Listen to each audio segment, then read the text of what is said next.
أعوذ بالله السميع العليم من الشيطان الرجيم. بسم الله الرحمن الرحيم. السلام عليكم ورحمة الله وبركاته. الحمد لله الذي أرسل رسوله بالهدى ودين الحق ليظهره على الدين كله وكفى بالله شهيدا وكفى بالله وكيلا. اللهم صل وسلم وبارك على محمد وعلى آله وصحبه ومن تبعهم بإحسان إلى يوم الدين. أما بعد، فيا عباد الله اتقوا الله أوصيكم ونفسي بتقوى الله، فقد فاز المتقون. رب اشرح لي صدري ويسر لي أمري واحلل عقدة من لساني يفقهوا قولي. ربنا زدنا علما وارزقنا فهما. وقال الله تعالى في كتابه العزيز: أعوذ بالله من الشيطان الرجيم، وجاهدوا في الله حق جهاده هو اجتباكم وما جعل عليكم في الدين من حرج. Dan berjihadlah kamu pada jalan Allah dengan jihad yang sebenar-benarnya. Dialah Allah yang telah memilih kamu dan sekali-kali tidak menjadikan urusan agama ini suatu perkara yang berat. Sadaqallahul azim. Tamanya marilah kita memanjatkan syukur pada Allah Subhanahu wa taala. Alhamdulillah, pada malam yang penuh barakah ini dapat kita bertemu. Terima kasih pada Ustaz Pengurusi Majlis, Tuan Pengurusi kan Nazir Pengurusi, Jawatan Kuasa, seterusnya muslimin muslimat dirahmati Allah Subhanahu wa taala. Alhamdulillah, pada malam ni kita berada dalam satu siri kuliah tujuannya untuk mengingati tentang Palestin. Tajuk kita hari ini adalah tentang Palestin menangis.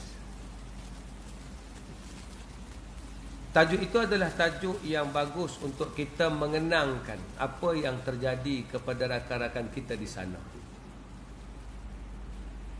Tetapi perkara yang paling mustahak adalah tentang Palestin ini, Allah jadikan Palestin sebagai satu ujian dan cobaan, supaya umat Islam hari ini kembali berperanan. Kerana kita lihat bahawa apabila umat Islam tidak berperanan, maka pada masa itu kita dapati bahawa apa yang terjadi ini akan terus terjadi. Kerana Palestin ini bukanlah suatu isu, tetapi dia adalah suatu tanda dan lambang. Sejak dulu lagi Allah menyatakan bahawa Baitul Muqaddas ini adalah suatu lambang. Subhanalladzi asra bi'abdihi lailan minal masjidil haram ilal masjidil aqsa alladzi barakna haulahu linuriyahu min ayatina innahu huwas samiul basir. Maha suci Allah yang menjalankan hambanya daripada Masjidil Haram menuju ke Masjidil Aqsa, yang diberikan keberkatan sekitarnya, linuriyahu min ayatina, semoga dapat kami tunjukkan tanda-tanda kebesaran. Disitulah membuktikan bahawa pentingnya Baitul Maqdis ini untuk urusan umat Islam khususnya. Sebab dia adalah parameter kayu ukur apakah benchmark kekuatan umat Islam di zaman itu. Saya telah buat satu video tuan-tuan di channel saya Ustaz Pro. Saya ada satu channel tuan-tuan, Ustaz Pro. Tuan-tuan boleh subscribe channel saya tu di Telegram kalau tuan-tuan nak dekat dengan saya lah. Tapi kalau tuan-tuan nak follow ya, tuan-tuan boleh ikut di TikTok ataupun di Facebook. Tapi kalau tuan-tuan nak dekat dengan saya, ada engagement dengan saya akan jawab soalan tuan-tuan adalah di Telegram. Sebab saya tak jawab soalan di Facebook. Pasal Facebook ni kalau jawab penat, tuan-tuan malah jawab. Kalau tuan-tuan nak engage dengan saya, boleh pergi ke Telegram. Dalam channel itu saya buat banyak video. Antara video yang kita fokus itu adalah tentang kenapa Palestin tidak akan pernah aman. Tuan-tuan, ini akan berulang. Sampai bila ni akan jadi macam ni? Sampai Yaumul Qiyamah. Selagi umat Islam tidak menguasai balik Palestin, pembunuhan akan terjadi. Jenazah akan berlaku, tuan-tuan. Masakri akan berlaku sampai bila-bila, tuan-tuan. Tetapi kalau kita sedar sejarah, sebab tu nak bercakap hari ni, kita kena look backward sebentar. Tengok semula. Sebab sejarah depan ni, kita kena tengok apa yang berlaku di belakang. Baru kita tahu kenapa hari ni jadi macam ni. Sebab kalau kita hanya menghayati isu, kita akan rasa bahawa ini puncanya adalah isu. Tak, ini bukan isu. Ini adalah suatu perjalanan menunjukkan agama mana yang paling gemilang di saat ini. Siapa yang paling berkuasa di ketika ini, tuan-tuan. Sebab itulah saya pernah buat video, saya cerita bahawa penguasaan Baitul Maqdis ni akan ada 3 agama ni yang sentiasa bertukar ganti penguasaannya. Kristian, Islam dan juga Yahudi, tuan-tuan. Kalau kita lihat bahawa sejak daripada tahun 637 Masihi, tentera Islam di zaman Umar telah berjaya mengambil alih Jerusalem ini daripada penguasaan Byzantium yang beragama Kristian. Sebelum itu Byzantium yang menguasai, kerana sebelum Umar membuat pembukaan negara. Umar lah di antara perintis yang mula-mula berjaya menawan Parsi. Dan Umar pun mati dibunuh oleh orang Parsi yang bernama Abu Lulu'ah yang tak puas hati kerana negaranya ditawan oleh Umar. Jadi Umar lah yang memulakan operasi ini, mengambil Baitul Muqaddas ini, Jerusalem ini, daripada kerajaan Kristian Byzantium ketika itu, tuan-tuan. Pada tahun 637 Masihi. Masa Umar masuk itu, tak ada agama yang tak dibenarkan berada di situ. Kristian pun di situ, Yahudi pun di situ. Dan untuk pengetahuan, Yahudi tidak pernah berkuasa. Perebutan ketika itu hanyalah berlaku antara Kristian dengan Islam semata-mata. Selepas daripada itu, tuan-tuan, setelah daripada tahun 637 Masihi, Islam berkuasa sampailah tahun 1011 Masihi. 1099 Masihi, maka berlakulah satu gerakan perang salib yang dikemukakan oleh Kristian. Pada masa itu Paus Urbanus II. Paus Urbanus II ini, tuan-tuan, menyuruh supaya Baitul Maqdis ini kembali berada di tangan Kristian. Maka bila tahun 1099 Masihi ini, daripada duduk di tangan Islam, dia berpindah duduk di tangan Kristian, tuan-tuan. Jadi bila dah berjaya berada di tangan Kristian 1099, tapi Islam tidak biar saja. Maka pada tahun 1187 Masihi, saya tahu orang benci dengan nama tahun ni pasal dia sejarah, tuan-tuan. Kan? Tapi tak apalah kita sebut, bukan nak suruh tuan-tuan ingat tahun, tapi nak tengok pertukaran antara satu agama dengan satu agama yang lain. Tahun 1099 Masihi jatuh ke tangan Kristian. Kemudian tahun 1187 Masihi datanglah orang yang sangat digeruni, namanya Saladin, tuan-tuan. Salahuddin Al-Ayyubi dalam bahasa Arabnya. Orang Barat panggil dia Saladin kerana dia sangat power, tuan-tuan. Dialah yang telah berjaya merebut kembali Jerusalem atau Baitul Maqdis ini. Dapat semula Baitul Maqdis ini semasa Paus Urbanus mengambil tanah itu, tuan-tuan. Dia menghalau orang Islam, dia menghalau orang-orang Yahudi, tuan-tuan. Tapi bila Islam dapat balik di tangan orang-orang Kristian, tuan-tuan, melalui Sultan Salahuddin. Nak faham cerita Salahuddin ni, Tuan-tuan tengok filem yang dibuat oleh orang barat, Kingdom of Heaven, tuan-tuan. Filem tu boleh tuan-tuan tengok macam mana barat cukup mengkagumi Salahuddin. Mereka tak berani berlawan dengannya kerana dia pakar strategi yang sangat hebat. Di zaman dia inilah berlakunya sambutan Maulidur Rasul. Sebab orang nak tanya bila Maulid ni buat. Maulid ni tak pernah ada di zaman Nabi, tak pernah ada di zaman sahabat. Bahkan para ulama mazhab pun tidak pernah menganjurkan perbuatan Maulidur Rasul. Tapi yang membuat Maulid ni adalah kerajaan Ayyubiyah. Kenapa kerajaan Ayyubiyah buat? Sebab masa itu ada kempen perang salib untuk menguatkan balik tentera Islam. Tuan-tuan, tak ada kaedah lain melainkan menghidupkan semula roh Nabi SAW. Tak perang tak apa, ketika aman okey, kalau orang tidak merasakan peringatan pada Nabi itu penting. Tetapi bila umat Islam makin lemah, tak boleh menang dalam perang salib, maka caranya adalah menghidupkan kembali roh Nabi. Nak hidup roh Nabi ni kena buat peringatan terhadap Nabi. Maka sambutan Maulid Rasul purposely adalah untuk menghidupkan roh jihad di kalangan umat Islam. Maka bila buat sambutan tu, Salahuddin dan tentera Islam berjaya untuk menawan akan kota Baitul Maqdis, sekaligus berjaya dalam kempen untuk berlawan dengan tentera salib, tuan-tuan. Berjaya. Jadi duduk semula tangan Islam Baitul Maqdis ini 1187. Tuan-tuan, sejak itulah Baitul Maqdis ataupun Palestin tidak pernah berada di tangan Israel, di tangan Kristian ataupun di tangan Yahudi dah, tak pernah. Daripada zaman Sultan Salahuddin ini, orang yang bukan Islam, Kristian ke, Yahudi ke, boleh berada di dalam Baitul Maqdis. Nak ibadah macam mana? Silakan. Tiga agama ini sharing satu tempat ibadah, tuan-tuan. Tak ada masalah apa-apa. Maka yang bertukar ketika itu hanyalah penguasaan negara Islam. Daripada Ayyubiyah berpindah kepada kerajaan Abbasiyah, tuan-tuan. Daripada kerajaan Ayyubiyah itu, tuan-tuan, berpindah kepada beberapa kerajaan, antaranya kerajaan Saljuk, tuan-tuan. Kemudian berpindah kepada kerajaan Fatimiyah. Yang terakhir duduk di bawah kerajaan Mamluk, tuan-tuan. Sebelum Osmaniyah mengambil alih Palestin, tuan-tuan. Osmaniyah berjaya mengambil Palestin daripada kerajaan Mamluk pada tahun 1516 Masihi. Bila kerajaan Osmaniyah sudah menguasai banyak daerah, termasuk Mamluk yang Islam itu, kalah dalam medan perang dengan kerajaan Osmaniyah.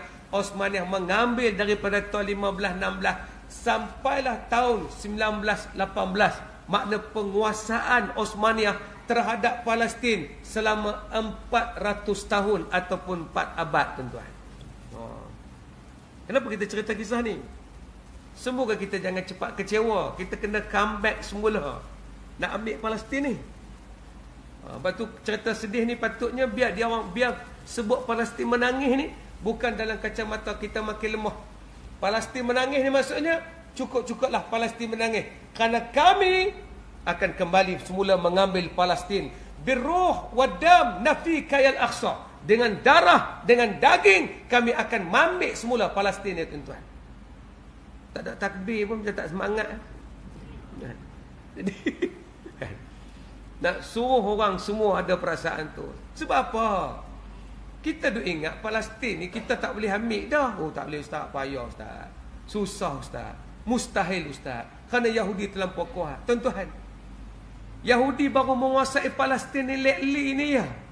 Bermula daripada 14 Mei 1948 sampailah tahun 2023, baru 75 tahun Islam telah menguasainya. Bermula zaman Omar sampailah di zaman kita ini, tuan-tuan, sampai tahun 1918 sebelum berpindah tangan pergi kepada Inggeris, tuan-tuan. Sebelum tu maknanya lama penguasaan Islam di atas Palestin. So nak tunjuk apa? Islam agama yang mampu bangkit kembali. Sebab tu baru ni kalau tak silap, tuan-tuan, Selangor ke wilayah, tuan-tuan? Kelang, Selangor tak ke Kelang jadi wilayah pun tak. Kan khutbah baru ni, tuan-tuan perasan tak tajuk apa khutbah baru ni? Kan tuan-tuan tidur lena tak perasan apa dah, tuan-tuan. Kan tajuk khutbah baru ni pasal tentang kebangkitan Islam. Inilah khutbah yang saya sangat-sangat Allah seronoknya khutbah yang memberikan suatu semangat baru pada kita. Dia bawa semula hadis-hadis yang menunjukkan umat Islam akan menguasai balik, umat Islam akan hebat balik. Sebab Nabi janji kekayaan akhir zaman nanti akan berada di tangan orang Islam.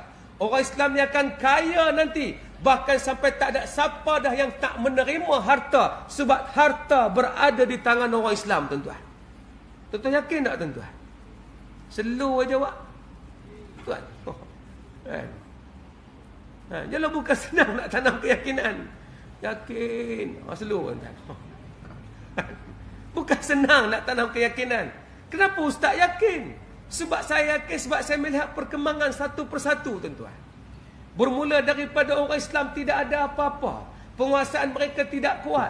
Hari ini mereka dah mula menguasai perlahan-perlahan. Mereka dah mula cari jalan untuk berdikari sendiri. Mereka dah tak mau bergantung kepada orang lain. Mereka nak capai satu pencapaian. Tak lama lagi, tunggulah saatnya.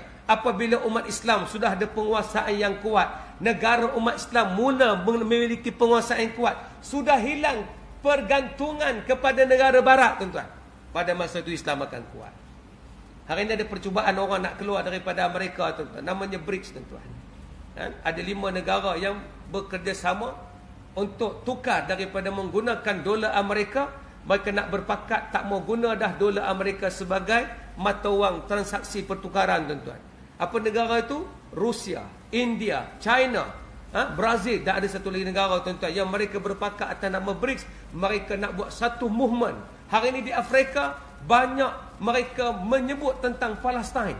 Mereka sebut tentang Palestinian untuk bantu orang Palestin. Rupanya mereka dah berpakat. Rusia, India, China ni dah berpakat. Jadi apa-apa, kalaulah Israel terus macam ni dan Amerika terus membantu, tak mustahil Rusia, Turki dan sekitarnya akan buat sesuatu, tuan-tuan. Nampak tak? Sebab hari ni seruan jihad di Palestin belum ada lagi. Kalau seruan jihad dah ada, tuan-tuan. Sebab Malaysia ni pernah ada catatan, tuan-tuan. Saya buka satu kertas kerja kajian yang dibuat oleh Dr. Abu Hanif Haris.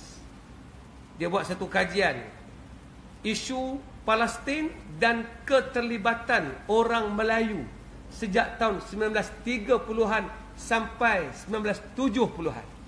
Dalam kertas kerja tu dia tunjuk semasa Israel menyerang Mesir tahun 67, bila berlaku serangan tersebut, tuan-tuan, menyebabkan kedutaan Mesir yang berada di tanah Melayu ni ataupun di Malaysia ketika itu offer kepada orang Malaysia, siapa nak pergi berjihad ke Palestin. Tuan-tuan, secara umumnya yang datang mendaftarkan diri nak pergi berjihad ni, mereka sanggup lawan dengan Israel. Sebab Israel telah menceroboh masuk ke tanah orang-orang Mesir, tuan-tuan, iaitu di semenanjung Sinai. Tuan-tuan memfahamkan, kalau tengok peta tu, kawasan yang berada dekat Gaza dan di hujung tu adalah kawasan yang bersebelahannya adalah Sinai, iaitu milik kerajaan Mesir. Tempat tu padang pasir, tuan-tuan. Kalau penempatan pun nomad, bukan ada apa pun. Cuma tanah tu tanah milik Mesir. Israel ni bila dia berjaya mengalahkan negara Arab, dia rasa dia boleh ambil akan tanah Mesir ni, tuan-tuan. Dia nak buat negara dia pula di situ, tuan-tuan. Ketika itulah apa terjadi, tuan-tuan. Tahun 67, kedutaan di Malaysia ni, tuan-tuan, kedutaan Mesir open. Siapa orang Malaysia yang sanggup join untuk pergi mati syahid di sana?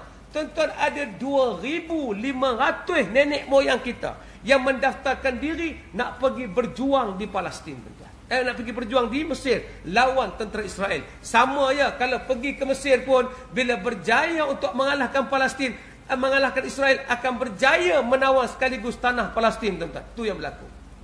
Tapi benda tu tak terjadi. Tapi pendaftaran tu ada. Ni kalau orang buka pendaftaran, tuan-tuan nak pergi tak perang ni? Jawapan pun seluruh kat sama. Dah. Tak apa yang tu kemudian. Sebab sebelum kita pergi ke situ, kita kukuhkan kita dulu, tuan-tuan. Ismail Haniyah bercakap, bantulah Palestin. Macam mana? Kukuhkan kedudukan kamu di tanah air kamu. Jangan biar kamu pula jadi macam Palestin. Jangan biar tanah air kamu pula tergadai pada orang. Syekh Amin Husaini dulu, tuan-tuan, pernah mengeluarkan fatwa. Zaman tu, bila dah Palestin duduk di tangan Inggeris, tuan-tuan, kenapa orang tak boleh tahan Palestin? Sebab Palestin terbebas daripada kerajaan Islam pada tahun 1918. Macam mana boleh terbebas itu? Walaupun belum tubuh negara Israel, tapi 1918 adalah titik mula orang-orang Israel ataupun Yahudi ataupun Zionis masuk ke dalam Palestin. Kenapa? Sebab Osmaniyah kalah perang dunia pertama, tuan-tuan. Saya yakin dalam buku sejarah tak ada siapa cerita perang dunia pertama Osmaniyah campur dengan Austria, campur dengan Jerman, tubuh satu perikatan namanya Central Power, lawan dengan kelompok Inggeris, Rusia dan satu lagi Perancis. Mereka berlawan dalam perang dunia pertama. Asalnya Osmaniyah tak terlibat. Osmaniyah tak masuk perang dunia pertama. Bila perang dunia pertama meletus 1914, peperangan itu hanya membabitkan Central Power adalah Jerman, Austria dan Itali. Tapi tengah jalan Itali tarik diri. Itali tak sanggup pasal kos dia tinggi. Jerman pujuk Osmaniyah. Pasal apa Jerman pujuk Osmaniyah? Dari dulu Jerman dengan Osmaniyah ni kawan baik. Antara yang Osmaniyah respect sangat dengan Jerman, sebab Jerman tak pernah menjajah mana-mana tanah milik Osmaniyah. Osmaniyah geram sangat kerana di sebelah Inggeris, sebelah Perancis ada Rusia. Rusia ketika itu pernah mengambil tanah milik daripada kerajaan Osmaniyah di Balkan. Bila berlaku perang dulu, kalah saja Osmaniyah, Rusia mengambil tanah milik dia. Harapan kerajaan Osmaniyah, kalau masuk perang dunia pertama, kita boleh kalahkan Rusia, ambil balik tanah kita dan kita boleh berpakat dengan Jerman. Tuan-tuan, tapi buat macam mana? Bila Osmaniyah masuk, mereka kalah tahun 1918. 1918 bila kalah, terus Inggeris kata pada Perancis, Palestin jangan ambil, aku punya. Itulah punca dia yang menyebabkan Osmaniyah terbebas, tak boleh pegang dah Palestin.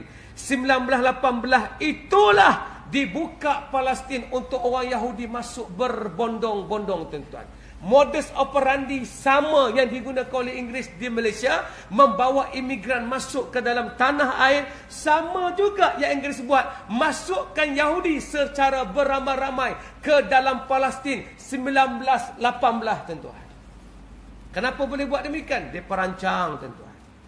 Apa perancangan mereka? Tahun 1917 mereka buat satu perjanjian, Balfour Declaration, tuan-tuan.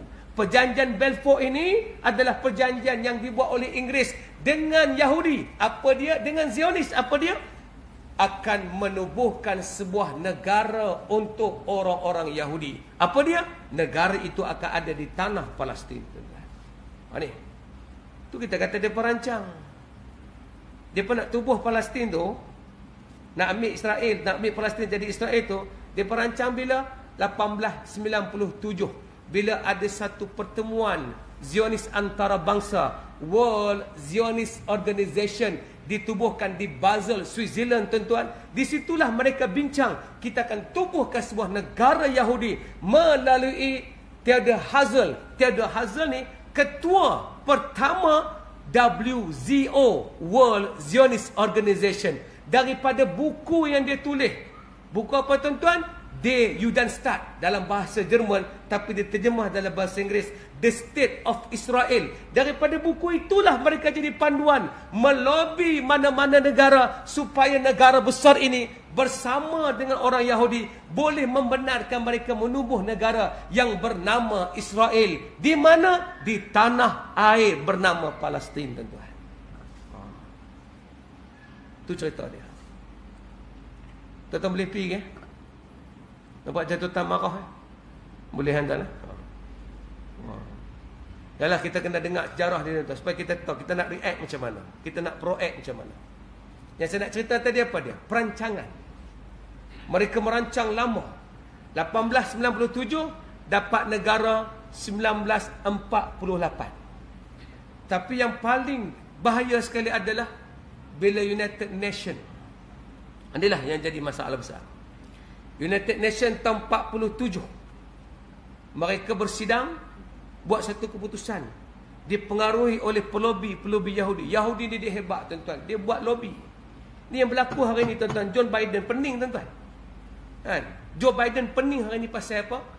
Keputusan dah ada. Tak mau ada peperangan. Joe Biden berbincang dengan Netanyahu kalau boleh buat gencatan senjata. Tak perlu perang. Sebab kalau gencatan senjata akan banyak orang tak akan involve. Tapi tak mau. Netanyahu tak boleh buat gencatan senjata sekarang. Ini yang berlaku hari ini adalah kes politik. Netanyahu ada masalah sokongan. Dia tak kuat partinya. Dia bercantum dengan 3 parti yang lain. Satu parti ekstrim Yahudi yang hanya ada 7 kursi. Mereka inilah yang kata terus serang Gaza sampai halau keluar orang-orang Islam daripada Gaza, dan masa yang sama halau keluar warga Israel yang berbangsa Arab. Dalam Israel yang 9 juta orang dia, ada 1.3 juta orang Islam dalam Israel. Tuan-tuan jangan tak sangka benda tu. Dipanggil Arab Israeli, tuan-tuan. Bukan hanya di Gaza, bukan hanya di West Bank, di terbing barat. Ni dalam Gaza itu, dalam Israel itu sendiri ada orang Islam yang Arab, mereka menjadi warga negara Israel, tuan-tuan. Kalau tuan-tuan pernah tengok Nas Daily, itulah di antara orangnya, orang Arab yang merupakan pemegang pasport Israel. Dia orang Israel, tuan-tuan.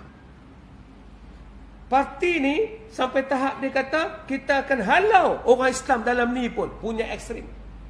Tapi 2 parti lagi, tak, kita nak ambil Gaza, kita nak ambil West Bank. Ambil semua ni. Netanyahu tak boleh tarik diri. Kalau dia kata kita stop perang ni, 3 parti ni akan tarik diri. Kalahlah Netanyahu, maka akan menang parti lain, tuan-tuan. Jadi dia tak mampu. Nampak tak?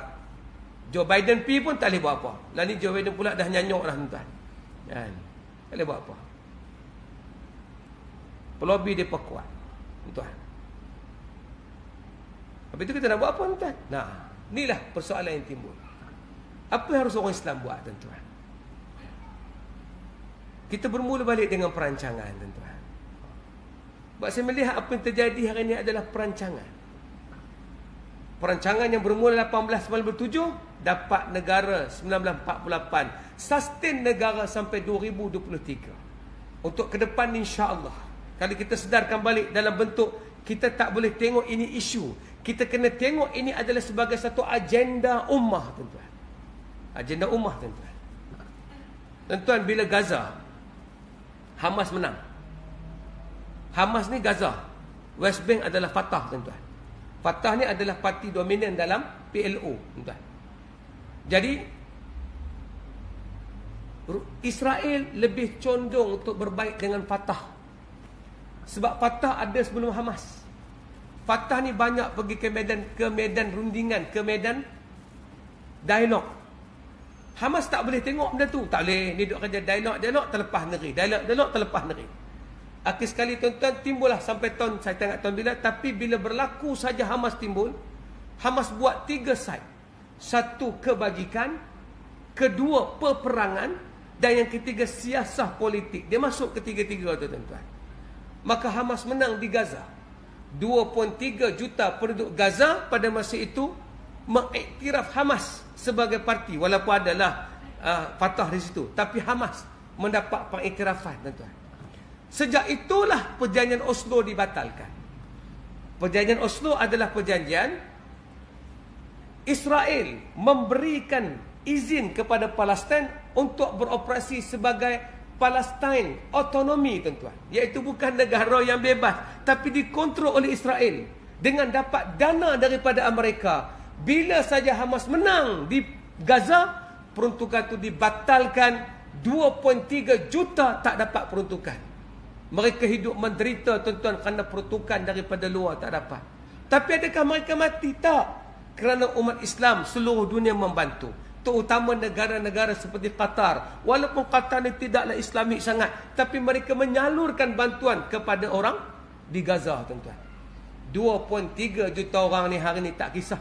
Sebab mereka nampak lambat laun, kalau mereka tak berlawan dengan Israel, lambat laun Gaza akan diambil, tuan-tuan. Lambat laun. Lebih baik berlawan. Ya? Kematian berapa dah, tuan-tuan? Daripada jumlah 4,000, 8,000, 11,000. Ni berapa dah sekarang? Ni saya tak ingat berapa. Ada 12,000 tuan-tuan. 12,000. Kenapa mereka tak berhenti tuan-tuan? Ini percaturan politik. Tak boleh berhenti dah. Sebab parti-parti tadi nak lawan. Tapi persoalannya, Hamas terusir tak? Ini soalannya. Hamas kena apa-apa tak? Tak. Sebab dia tahu dia tak boleh serang Hamas. Hamas sangat berstrategi. 30,000 tenteranya tuan-tuan. Sangat-sangat power tuan-tuan. Masuk ke darat, dia pun tak boleh pergi tuan-tuan. Kan? Perlawanan darat, puak-puak ni kalah. Baru ni keluar satu berita, satu orang yang masuk ke Gaza tuan-tuan meracau. Dia kena tembak tuan-tuan, dia masuk hospital, dia meracau. Oh, dia ni macam hantu, kami tak tahu dia tiba-tiba kena ambush tuan-tuan. Sebab tu Israel tahu dia tak boleh kacau. Walaupun teknologi paling canggih dalam dunia, antaranya adalah Israel tuan-tuan. Israel senjata paling canggih dalam dunia, tapi tentera darat yang paling penakut dalam dunia tuan-tuan. Persoalannya kenapa Hamas tak panggil kita pergi perang? Kenapa? Kenapa Hamas tak buka orang Malaysia main perang? Kenapa? Dia tak mau. Sebab kita tak terlatih. Kalau pergi dengan kencing manis, darah tinggi, payah tuan-tuan nak perang.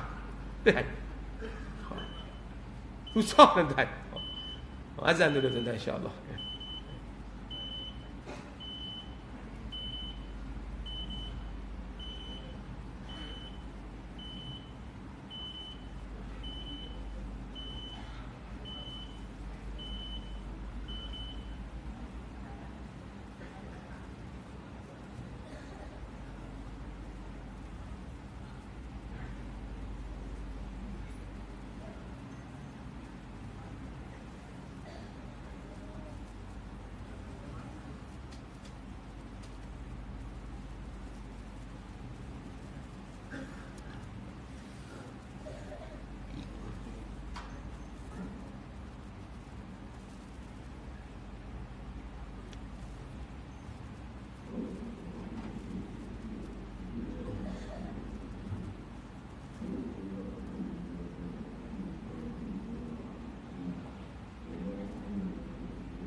Jadi isunya adalah Allah nak tunjuk bahawa kalau umat Islam tak bangun semula, tuan-tuan, tak buat sesuatu, tidak berjuang, tidak cari jalan untuk menyelamatkan apa yang patut diselamatkan di daerah mereka, maka akan terjadilah apa yang terjadi seumpama di Palestin, tuan-tuan.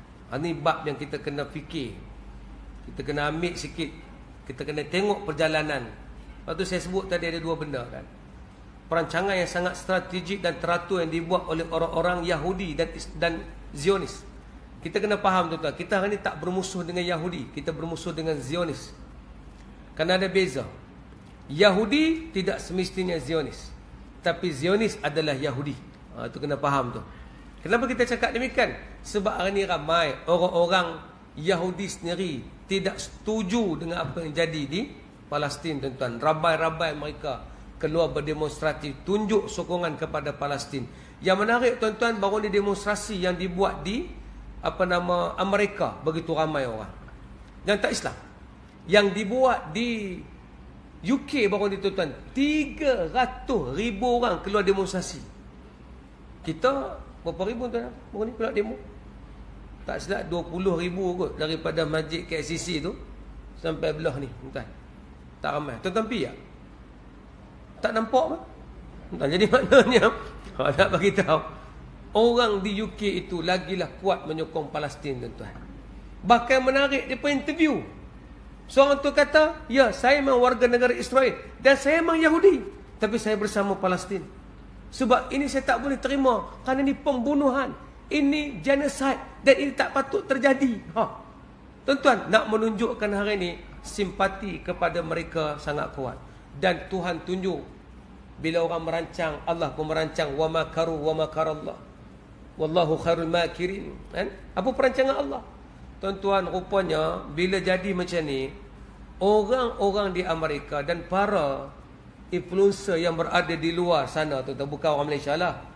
Orang Malaysia ni dia kira cerita Wahab yang ni, tuan-tuan. Kan? Wahab Abdul Wahab menjual burung, tuan-tuan. Jadi cerita tak apa-apa, tuan-tuan, kan. Di luar sana influencer Mak Saleh, tuan-tuan, depa pelik tengok orang Palestin rumah kena bom tapi muka tenang. Yalah anak mati, tapi tak pernah lekang daripada lidah Allahu Rabbuna an hasbunallahu wa ni'mal wakil. Tak pernah lekang daripada mulut. Jadi depa pelik. Bila depa pelik, depa kaji. Bila depa kaji, depa mula dengan Quran. Tu orang barat, dia tak boleh tajwid pun. Dia tak tahu pemim mati betul memim tu hukum apa, dia tak tahu pun, tuan-tuan. Dia tak tahu pun ma'arif li sukun, dia tak tahu ma'iwak, dia tak tahu ma'jaih pun, dia tak tahu semua tu. Tapi dia buka Quran, tuan-tuan, dia kaji. Yang tu yang jadi kita, sebenarnya kalau orang Islam hari ni yang dah reti tajwid, kaji balik Quran, saya rasa kita kuat balik. Kita cuma terlekat Quran ni pasal kita hanya duk kira qalqalah, tuan-tuan. Tabbat yada abi lahabin wa tabb. Qalqalah apa? Entah tu ya. Bukanlah salah, tapi pergilah sikit dalam maksudnya, buka dan faham. Tuan-tuan, ada satu orang ni, dia buka Readers Club sebelum ni lagi. Dia review banyak buku. Tapi dengan kes Palestin ni, dia berhenti sekejap review buku lain. Dia review pasal Quran. Tuan-tuan, dia bukan baca bahasa Arab tu. Dia baca terjemah saja. Dia kata dia baca terjemah. Banyak persoalan Islam ni confused, dijawab oleh Quran. Teori Big Bang, masalah kelahiran, semua dijawab oleh Quran. Kalau buka Bible, satu benda tak faham, dia berkata. Lalah, tuan-tuan, yang terbaru, dia masuk Islam, tuan-tuan. Ada pendakwah api, ada ustaz kata pada dia, ada orang kata Assalamualaikum, marilah masuk Islam. Tak ada, tuan-tuan. Ini yang jadi di Amerika sekarang, tuan-tuan. Kebanyakan orang yang dicabar tentang Quran, mereka kaji sendiri. Bila dia baca Quran, dia tunjuk bukti-bukti Quran. Akhir sekali orang barat kata dekat dia, sebenarnya Islam agama peperangan. Dia dengar kata Islam agama peperangan, dia tak terus terima. Dia kata tak apa, aku akan cek semua-semua yang benar daripada Islam. Dia kaji pula hadis. Bila dia kaji hadis, dia kaji Quran, dia dapati ayat-ayat perang itu memang spesifik, tidak digunakan dalam semua keadaan, hanya keadaan menahan diri ataupun dipanggil difa'i, mempertahankan diri saja. Hari itu juga dia istihad, aku masuk Islam. Allah tukar, tuan-tuan. Kematian yang ribuan orang, tuan-tuan, Allah tukar dengan kemasukan Islam di barat. Patut dia kena takut yang tu. Dan hari ini, tuan-tuan, ada satu orang yang duk bela Israel. Dia duk bela ni apa yang dibuat oleh Israel. Walaupun dia bela-bela, last dia mengakui kok mana pun Islam akan naik, dia kata. Sebab Islam kelahiran tak pernah stop. Orang Islam tak pernah berhenti melahirkan anak, betul? Sebab tu kita pakai kain batik, kain pelekat, entah. Orang Islam tak pernah berhenti, tak ada kempen untuk abortion, tak ada. Kita tak ada kempen gugurkan kandungan, legalkan gugur kandungan, tak ada. Kita tak ada jenis-jenis tak mahu anak. Kalau tuan-tuan tengok hari ini, alhamdulillah, majlis perkahwinan makin ramai. Tuan-tuan, perang-perang di Palestin pun ramai anak dah. Sebab mereka tahu inilah tentera-tentera abnaul hajar. Kita pun macam itulah, anak ramai, betul tak, tuan-tuan? Tuan-tuan anak apa orang? 4. Saya 15. 15, tuan-tuan. Tak percaya, tengok muka semua tak percaya. Betul kata 15. 15 sungguh. Pasal bini 2. Kalau bini seorang tak boleh 15. Jadi nasihat saya menikah seorang lagi, tuan-tuan. Yang tu orang perempuan pula akan bentang saya hari ni, tuan-tuan. Jadi maknanya, dah bagi faham, bila kita faham konsep umat Islam makin ramai bertambah ramai, tuan-tuan, ketakutannya di mana ada umat Islam, mereka akan berkembang dan menguasai. Terbaru ni, tuan-tuan, kalau di Singapura. Di Singapura, taraf kelahiran makin rendah. Orang tua-tua makin umur panjang, taraf kelahiran makin rendah. Yang berkahwin tak mau anak. Kalau boleh nak seorang atau 2 orang anak.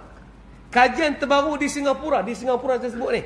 Kajian terbaru di Singapura. Kalau trend tak mau anak ni berlaku, tapi masa yang sama, orang Melayu Singapura masih nak anak. Lagi 20 tahun kalau trend ni berlaku, Singapura akan kembali majoritinya orang Melayu Islam, tuan-tuan. So kita kata secara semula jadi, biologi, kita makin ramai. Bahkan kalau kita duduk di negara barat, kita makin ramai. Sebab tu insya-Allah satu hari Islam boleh menang. Dengan syarat kita terus konsisten. Bukan konsisten nikah beranak. Konsisten pastikan jihad ini tak berhenti, tuan-tuan. Tanamkan pada anak-anak, Palestin ni adalah tanda. Kalau dia berjaya diambil balik oleh Islam, Islam sedang menguasai dunia. Kalau Yahudi memegangnya, tanda Yahudi menguasai dunia, tuan-tuan. Yahudi tak ramai, 9 juta orang, tuan-tuan. Tapi mereka mempengaruhi, melobi dan mereka menguasai sistem ekonomi.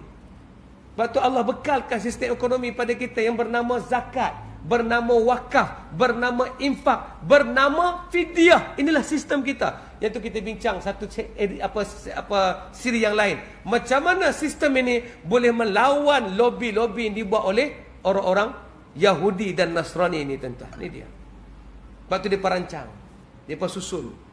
Tapi insya-Allah kalau kita susun balik, kita boleh mendapat semula, tuan-tuan.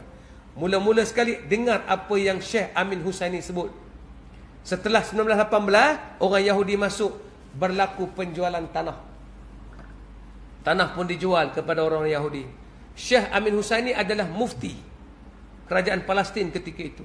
Dia keluarkan satu fatwa, haram menjual tanah milik orang Islam Palestin kepada orang Yahudi. Tapi fatwanya ditolak, tuan-tuan.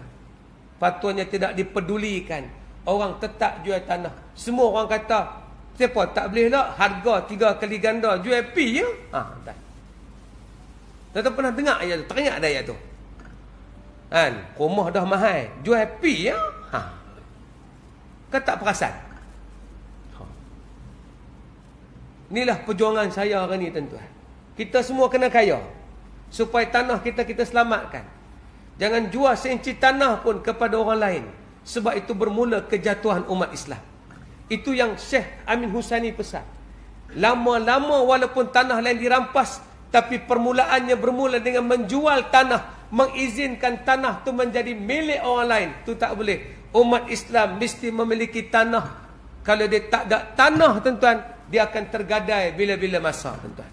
Kalau tuan-tuan nak jual sekalipun, tak apa. Tapi juallah kepada orang Islam juga. Juallah pada mereka yang beragama Islam. Tapi macam mana nak pastikan orang Islam boleh beli? Galakkan semua orang kaya. Jadi kena kembali semula suatu jihad baru. Orang Islam tak boleh miskin. Kalau miskin, dia akan duduk di bawah. Dia akan merayu pada orang. Dia akan tunggu pertolongan orang. Tapi kalau dia kaya, dia menguasai, dia kuatkan kekuatannya, dia akan berjaya membantu kekuatan Islam yang sebenar, tuan-tuan. Dan inilah maksud Palestin, tuan-tuan. Tapi untuk pengetahuan, negara yang paling kuat membantu Palestin adalah Malaysia, tuan-tuan. Malaysia. Sejak daripada Tengku Abdul Rahman menjadi Setiausaha Agung OIC. Dia adalah Setiausaha Agung OIC yang pertama.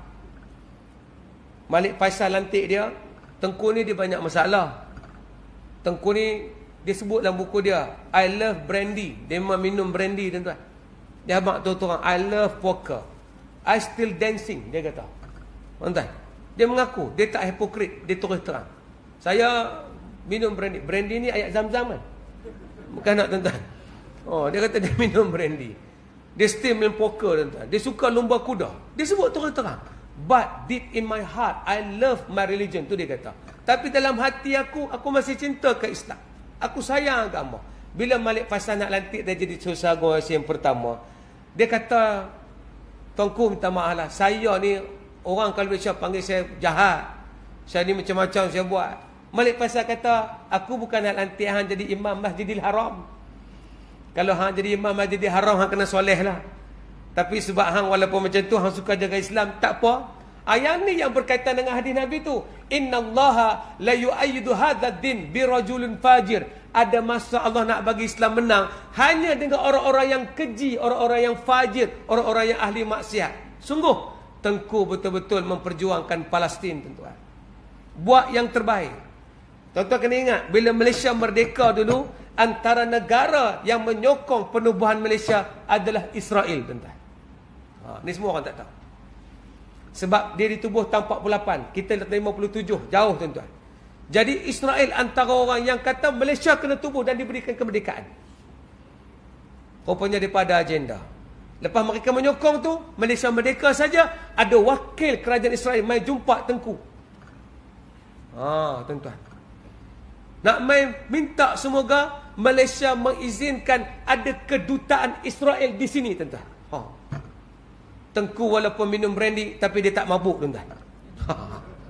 Tuan-tuan. Orang kita brandy tak minum tapi mabuk, tu tak tawan. Oh, dia kata dah. Oh, jahanam kalau puak ni mai buat tubuh dan ni mampu kita. Jadi tak diizinkan. Tak diizinkan. Lepas dia jadi PM lama, tuan-tuan, lepas tu dia dilantik sebagai OIC, dia di antara orang yang mengumpulkan kekuatan untuk bercakap isu Palestin, tuan-tuan.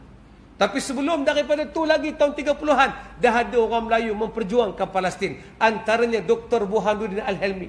Pernah pergi sampai ke Palestin, turun demonstrasi walaupun tak berperang. Turun demonstrasi balik daripada Palestin tahun 36 sampai di Malaysia, dia ditahan oleh kerajaan British kerana dia disyaki terlibat menentang British di Palestin. Tuan-tuan, WhatsApp tak ada, Telegram tak ada, TikTok tak ada agenda menari tu, tapi sampai maklumat pada Inggeris, tuan-tuan. Sampai.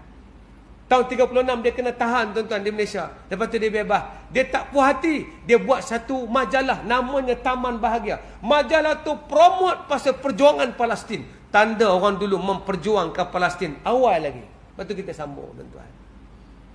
Memang kita tak boleh buat apa, tapi kita rancang. Lepas tu saya kata, jom kita rancang.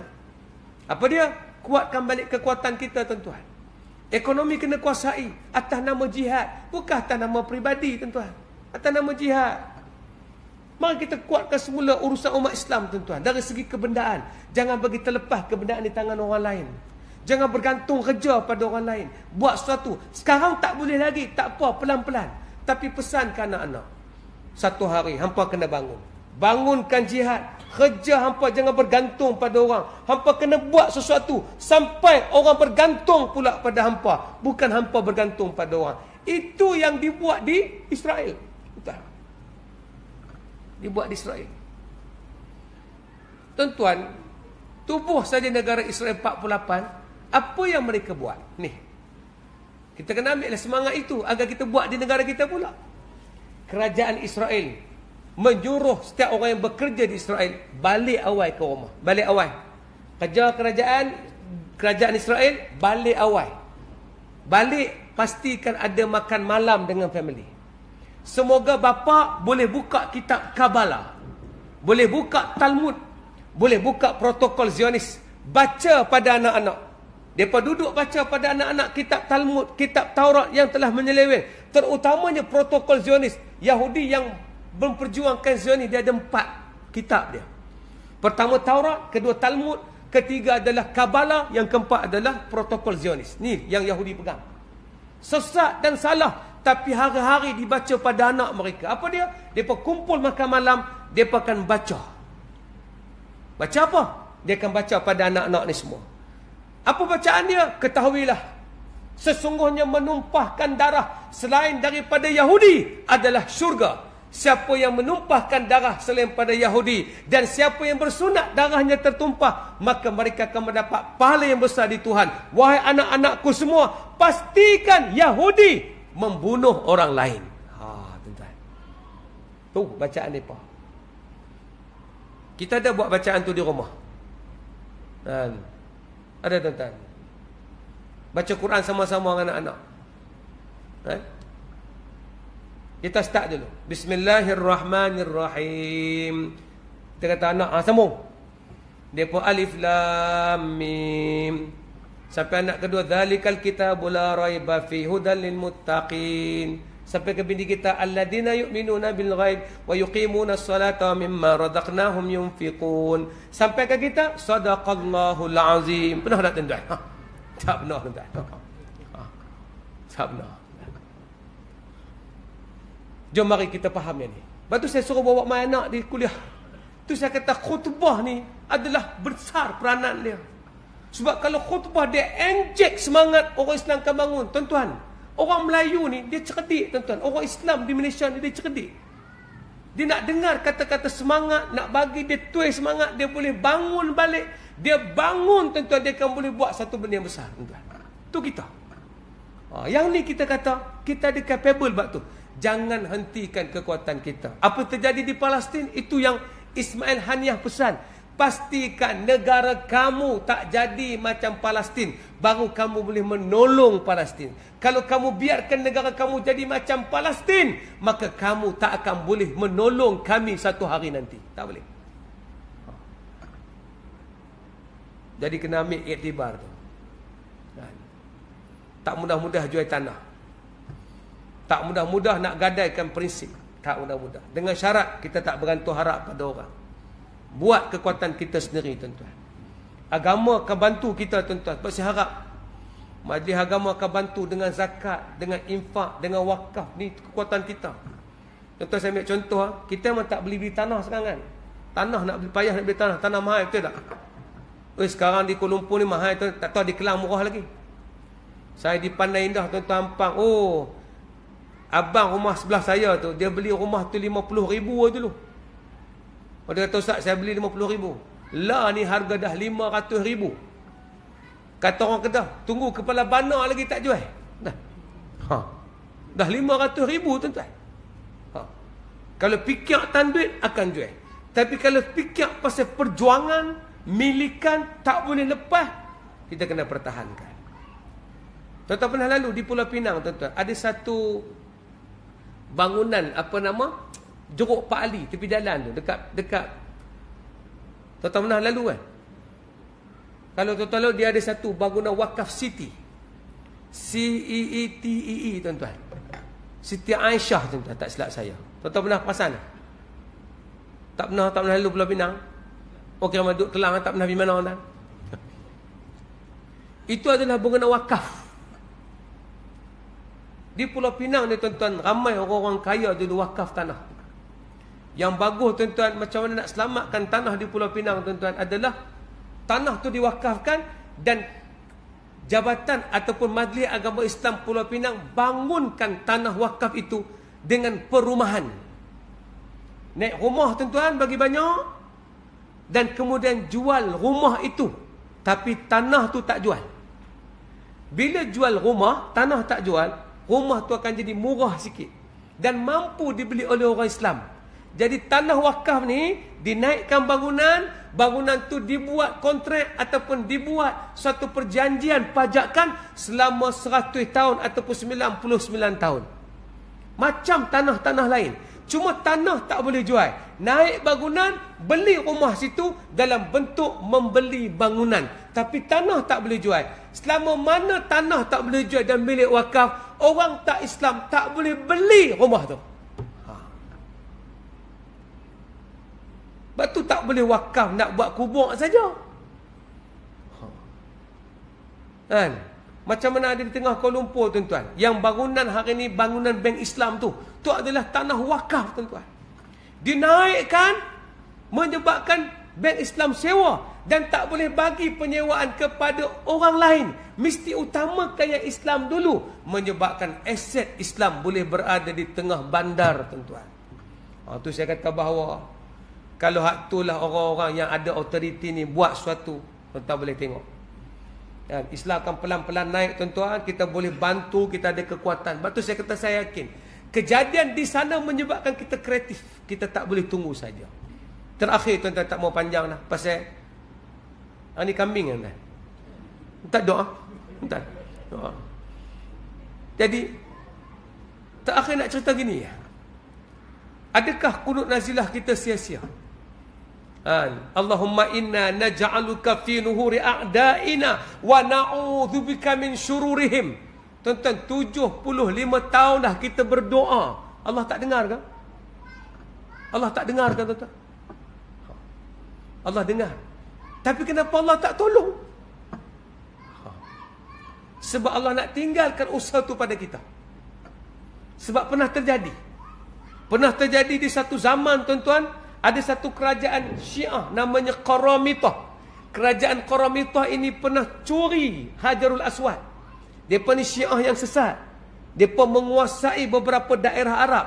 Mereka ni pernah pergi ke tanah di tanah haram, di Kaabah tuan-tuan. Apa mereka buat?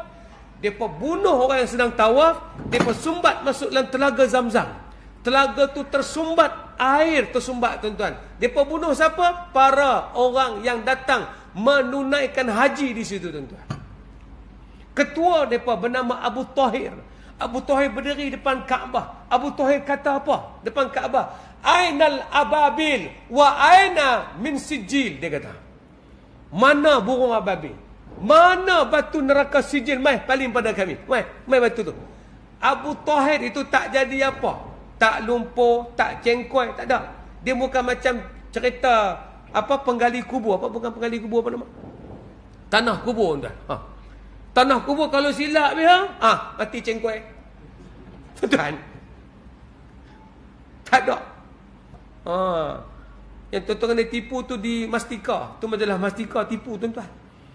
Mana ada orang boleh jadi cengkoi bila lawan macam tu, tak ada. Ni bukti. Yang siapa cerita ni, ini adalah sirah yang diceritakan oleh Ibnu Kathir tuan-tuan dalam Al-Bidayah wan Nihayah. Dia kata Qaramitah ni datang, dia bukan saja bunuh orang, dia pecahkan pintu Kaabah, dia tarik Hajar Aswad keluar. Penjaga Kaabah tu mari, dia bunuh penjaga Kaabah tu. Dia bawa batu Hajar Aswad tu pergi ke tempatnya bernama Ahsa. Berapa tahun batu tu tinggal di Ahsa, tempat pemerintahan mereka? 22 tahun. Mereka dirikan pula satu bangunan yang sama macam Kaabah, namanya Ainul Qu'aibah. Dia buat di situ Ainul Qu'aibah, dia letak Hajar Aswad. Dia kata, siapa nak mencium Hajar Aswad, mai di Al-Ahsa, hampa jangan pergi sana. 22 tahun orang buat kunut nazilah untuk puak tu, tak jadi apa tuan-tuan, tak jadi apa. Tak jadi apa. Apa pun tak jadi tuan-tuan. Tapi bila dah 22 tahun tuan-tuan, Akhir sekali ada seorang khalifah. Nama Khalifatul Muqtadir Billah. Dia kumpulkan kekuatan, dia kuatkan jihad, dia gerakkan 80,000 orang untuk pergi ke Al-Aqsa, nak ambil balik Hajarul Aswad ni. Bila dia sampai di sana tuan-tuan, dia rempuh tentera-tentera daripada Abu Tariq ini tuan-tuan, menyebabkan mereka berjaya dikalahkan. Hajarul Aswad diambil semula, diletak balik di Kaabah tuan-tuan. Maksudnya apa? Doa saja tidak memadai. Tu nak buat apa Ustaz? Kita berperancangan. Buat perancangan. Macam Hamas buat perancangan. Hamas unstoppable, tak boleh kalah tuan-tuan. Dia punya peruntukan tu, bawah tu semua dia buat saluran bawah tanah. Bom lah macam mana pun mereka tak mati. Tu yang mereka bawa orang awam tu. Sebab Hamas tak jumpa. Hamas ni macam hantu tuan-tuan.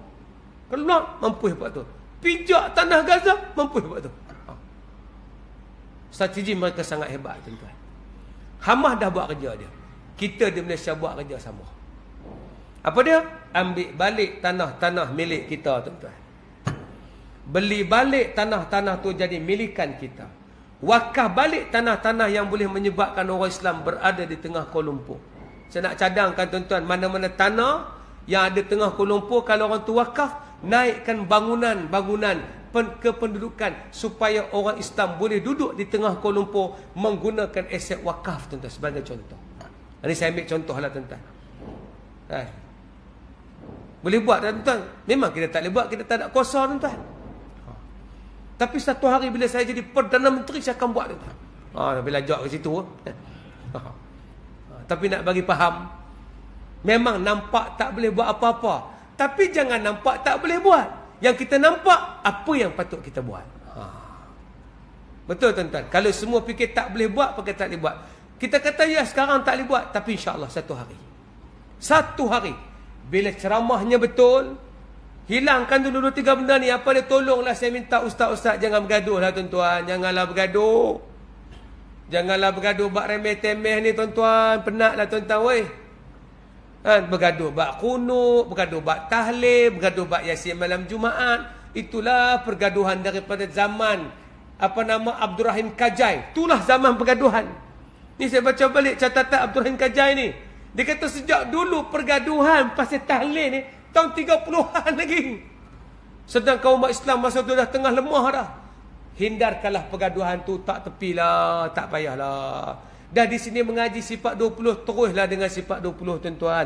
Kalau tak mau pun janganlah bergaduh bab tu tuan-tuan. Tak apa, berbeza okey. Tapi jangan rosak akidah tuan-tuan, jangan bergaduh tuan-tuan.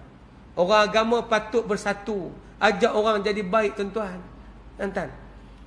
Supaya dapat bimbingan tuan-tuan. Dan saya minta tuan-tuan berfikir secara rasional. Tak boleh dah bergantung harap pada orang tuan-tuan. Jom kita buat sesuatu. Ni baru ni orang kempen boykot, betul tak tuan-tuan? Boykot. Cuma kali ni yang terkena boykot McDonald, betul tak tuan-tuan? Tuan-tuan boykot McDonald tak? McDonald dekat ni ya? Tak jauh. Boykot tak tuan-tuan? Ada orang kata kena boykot McDonald. Tuan-tuan gini. Boykot satu benda yang boleh buat bila menjahanamkan musuh Islam. Tapi kalau boykot itu merosakkan orang Islam, kena double check balik. Saya ni bila berlaku ke McDonald ni, saya jumpa dengan McD, pengurusan McDonald. Mereka memang Islam 100% kerana syarikat tu telah dibeli oleh Rizal Group. Rizal Group daripada Arab Saudi tuan-tuan. Ni bukan bela McD, jangan salah faham. Dan bukan kata macam kempen suruh makan McDonald, tuan-tuan tak payah makan McDonald, potong kaki awal, tuan-tuan tak payah tuan. Ya. Cuma kita cerita ni adalah macam mana sikap kita. Yang saya nak cerita boykot ni boleh dengan syarat. Bila company tu secara directly kata dia menyokong Israel, CEO dia keluar kenyataan sokong Israel, kita boleh boykot. Dengan syarat pula bahawa sudah ada gantian yang lain. Kalau kita boykot satu company yang memang dia ada kempen bersama dengan Israel dan kita ada gantian, boleh. Contoh, hari ini dah ada gantian namanya Ricciamo. Pernah dengar tuan-tuan? Ricciamo. Kopi Ricciamo, pernah dengar? Oh, jauh sangat tuan-tuan duduk ni, tak ada dengar. Ya. Ricciamo tuan-tuan. Richiamo tu orang Islam kita punya. Owner dia Muslim, tuan-tuan. Boleh pi minum situ. Yang sama standard dengan kopi-kopi lain. Yang juga orang Islam kita namanya San Francisco Coffee. Tu orang Kelantan punya, tuan-tuan. Islam, Melayu, Kelantan. Oh, Ustaz, kami dengar nama tu kami dah geram lah nak boykot. Tuan-tuan, sebab tu di bus San Francisco pasal nak bagi orang pi. Kalau di bus Sungai Golok kopi, tak ada orang pi, tuan. Jadi, ni yang boleh ganti. Yang dah boleh ganti. Kan? Di tempat saya ada nama Terminal Coffee. Dah boleh ganti. Situ kopi murah sikit. Harga bukan Tel Aviv, tuan-tuan. Murah sikit.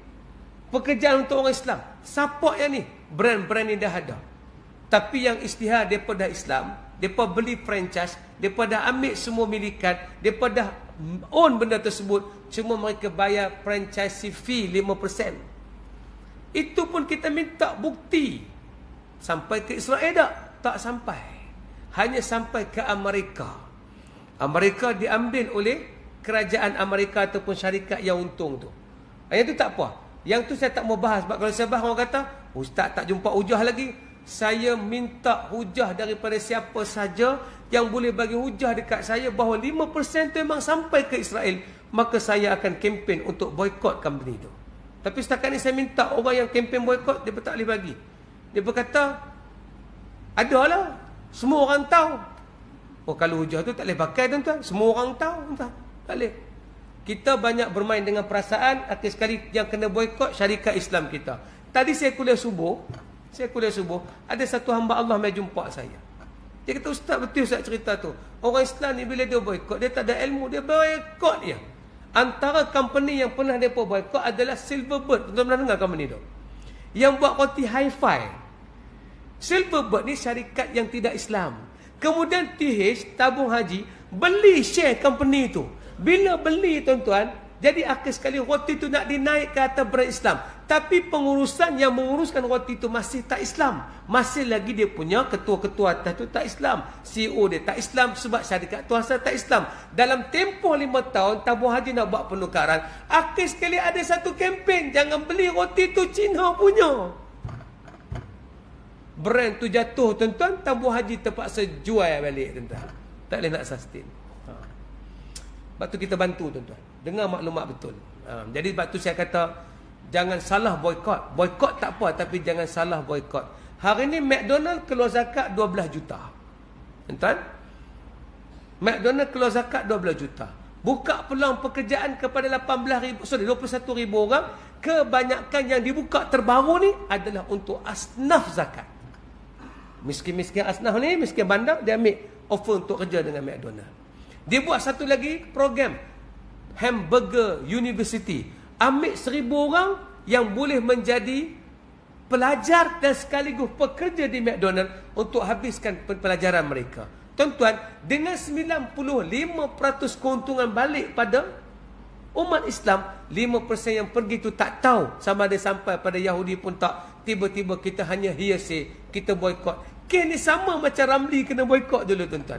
Ramli pernah jatuh kerana orang kata Ramli telah jual share-nya kepada, nak nampak Islam sikit kena eja, Cahaya Nur Alif, tuan-tuan. Tapi tak, Ramli tak jual share dia, tapi jatuh merudum. Lama-lama dia nak naik balik, panjang masanya, baru orang percaya setelah dia cerita banyak kali dia tak pernah jual share pada siapa-siapa. Termasuk Aminah Hassan pernah jatuh, tuan-tuan. Siapa kata kita tak ada produk? Tapi kita selalu buat tindakan silap kerana berlawan dengan benda-benda yang tak betul, tuan-tuan. Lepas tu mari kita betulkan knowledge kita, tuan-tuan. Jadi kekuatan kita, tuan-tuan. Oh, maksud dia Ustaz boleh makan McD ni, tuan-tuan. Itu terserah pada tuan-tuan. Yang penting, kalau tuan-tuan tak makan atas faktor kesihatan, itu faktor kesihatan.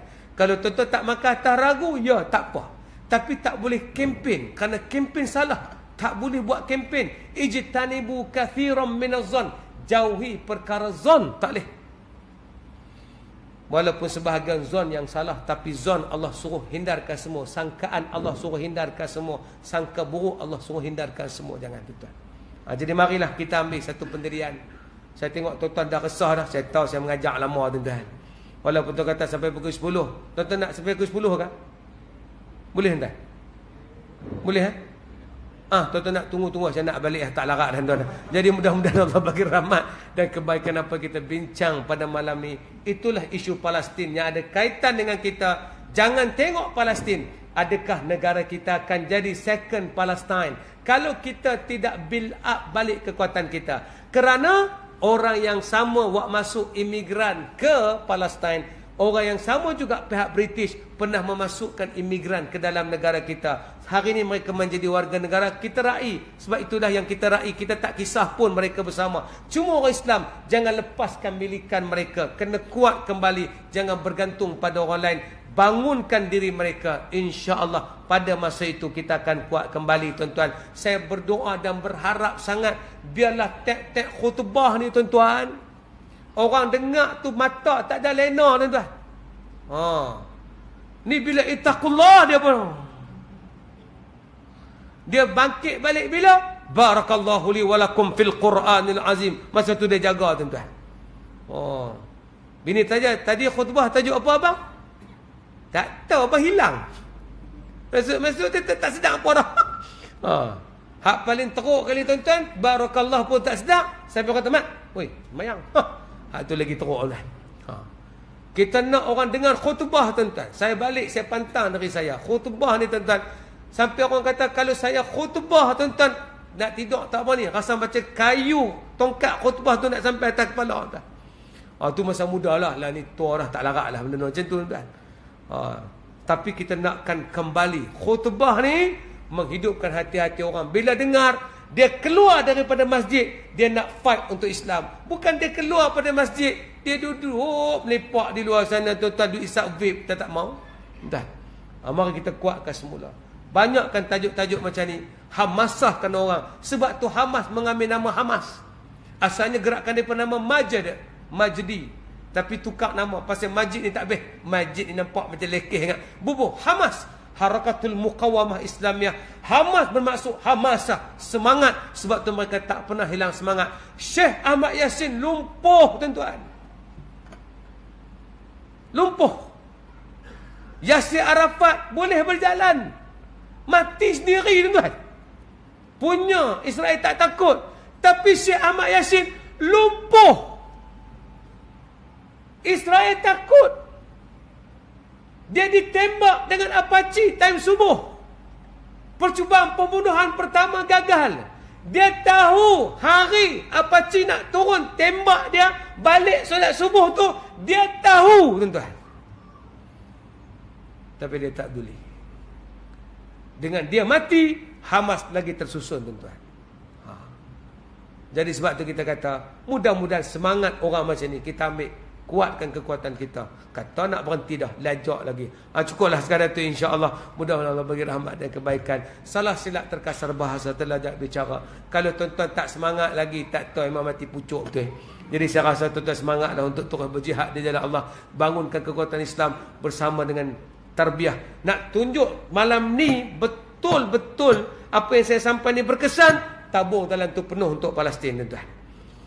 Kalau tak penuh, tuan-tuan gagal. Saya tak ada apa. Dan jadi maknanya, mari kita penuhkan tabung-tabung Palestin tuan-tuan malam ni, insya-Allah, dengan kutipan-kutipan kita, agar wang itu kita boleh serahkan kepada mereka yang memperjuangkan untuk membangunkan semula, untuk membantu rakan-rakan kita di sana tuan-tuan. Mudah-mudahan kita meringankan bebanan mereka, insya-Allah. Allah akan melihat kita buat sesuatu untuk Palestin, insya-Allah. Wallahu alam. Cukup sekadar itu, insya-Allah. Salah silap terkasar bahasa, terlajak bicara, mohon maaf. Assalamualaikum warahmatullahi wabarakatuh. Dan terakhir, saya ajak tuan-tuan join saya di Telegram saya, Ustaz Pro tuan-tuan, USTAZPRO, Ustaz Pro. Tuan-tuan type di situ, masuklah dalam channel saya di Telegram. Kalau tuan-tuan rasa tak suka, keluar lepas ni tak ada masalah. Tapi masuk, boleh follow saya. Banyak saya bagi video-video yang saya spesifikkan di situ. Dan boleh komen dan tanya saya soalan, saya akan jawab di Telegram. Kalau tuan-tuan sapa saya di Facebook, saya tak jawab. Di TikTok lagi saya tak jawab. Pasal TikTok tempat janda menari tuan-tuan. Saya cuma buat bahan di situ saja, tapi saya tak jawab di situ tuan-tuan. Di Telegram tuan-tuan, bersama saya, insya-Allah. Cukup sekadar tu. Terima kasih. Serah balik pada Ustaz, insya-Allah.